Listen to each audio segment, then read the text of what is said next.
Ted started his own retail kiosk at the airport, selling neck pillows to make flights more comfortable. Ted invests $1,000 into the business.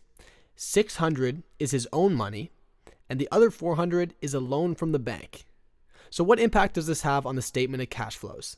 The $1,000 is an investment in the company, which increases cash flow by $1,000. That is recorded as cash in. And of course, it increases cash available. What about on the income statement? Well, since the investment is not an operational transaction, it doesn't actually have an impact on the income statement. Over on the balance sheet, the $1,000 represents the financing used to start the company. Since $600 of it is the owner's personal money, it is recorded as owner's investment under the equity section. Since the other $400 is a bank loan and it is not due within the next year, it's recorded as a long-term liability under the balance sheet. The $1,000 was invested in cash, which increases the cash account under the current assets section by $1,000. Keep in mind that the equation assets equals liability plus equity has to always balance. All right, so next, Ted purchases 50 neck pillows from Barney's at $5 each for a total of $250 cash. Ted paid for the inventory in cash, so therefore the cash out increases by $250, decreasing cash available to $750. Once again, on the income statement, because it's not an operational transaction, there's no impact. As for the balance sheet, inventory is a resource that will generate future revenue within the next year. Therefore, it fits the description of a current asset. Since inventory is paid for in cash, that will increase inventory by $250 and decrease cash by $250. Once again, assets equals liabilities plus equity maintains its balance. Next, Ted pays Lily's Designs $50 to create an advertising sign for his kiosk. Since the sign is paid for in cash, the cash outflow increases by $50 and decreases the cash available to $700. Over to the income statement, advertising isn't an operational activity. Therefore, the $50 is considered an advertising expense and increases by $50. Over to the balance sheet, as mentioned earlier, the residual net income from the income statement is carried over as retained earnings into the owner's equity section of the balance sheet. Therefore, an increase in profit increases equity. Since the sign is paid for in cash, the cash account decreases by $50. In addition to that, since the increase in expenses decreases profits by $50, equity decreases by $50 to maintain the balance of the formula.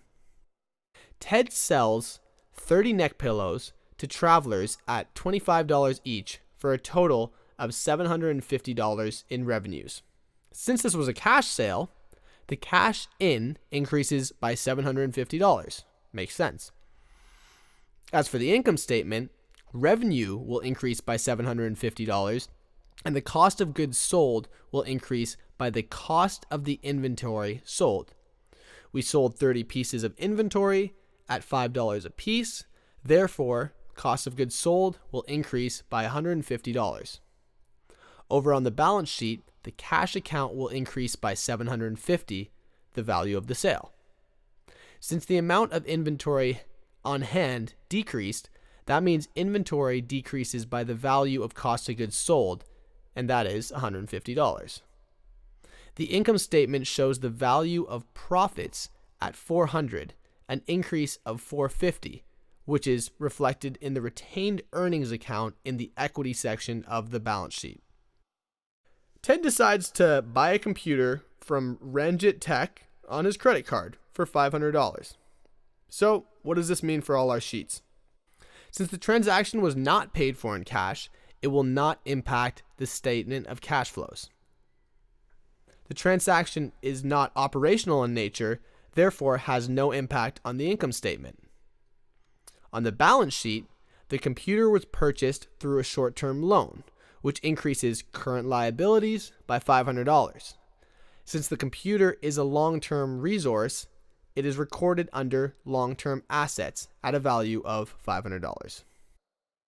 Ted pays Robin $100 for helping out with sales. Cash flow will increase by $100 since Robin was paid in cash. And since labor is a day-to-day activity, it is operational in nature, so wages expense will increase by $100 on the income statement. Cash will decrease by $100 and owner's equity will decrease by $100 on the balance sheet.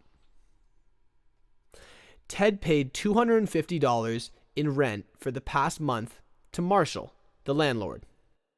Cash outflow will increase by $250 since the rent was paid in cash. Rent expense will increase by $250 on the income statement.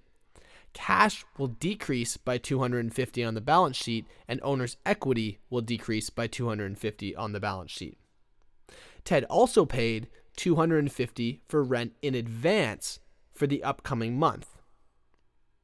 Since rent was paid for in advance, it was still a cash transaction, and cash outflow increases by $250. Over on the income statement, though, in this scenario, rent will not be recognized as an expense yet.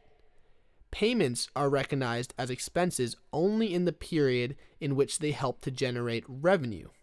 Since the rent is paid for the next month, revenue has not been generated yet, and therefore the rent payment will not be an expense yet.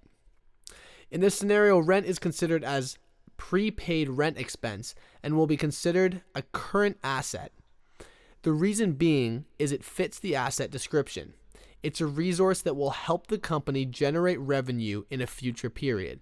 Therefore, cash decreases by $250 and prepaid rent expense increases by $250.